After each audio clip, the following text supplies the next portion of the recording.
আসসালামু আলাইকুম রহমতুল্লাহি ওবরাকাতু। সম্মানিত দিনী ভাই বন্ধুরা, আজকে আমরা এই ভিডিওতে আলোচনা করব ওয়াশিং মেশিনে কাপড় ধুলে কি বিধান। ওয়াশিং মেশিনের মধ্যে কাপড় ধোয়া হলে কিন্তু পাক কাপড় এবং নাপাক কাপড় সব একসাথে দেওয়া হয়।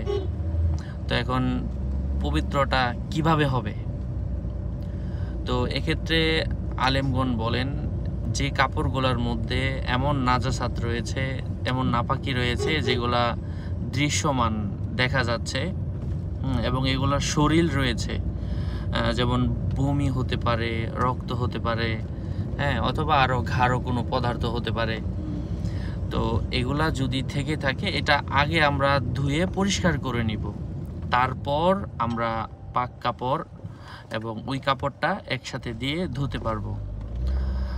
আল্লাহ পাক আমাদেরকে বোঝার তৌফিক দান করেন। আরও আপডেট পেতে আমাদের সাথেই থাকবেন। আপনাদের মঙ্গল এবং দীর্ঘায়ু কামনা করে এখানেই শেষ করছি। দেখা হবে অন্য কোনো ভিডিওতে। আসসালামু আলাইকুম ওয়া রাহমাতুল্লাহি ওয়া বারাকাতুহু।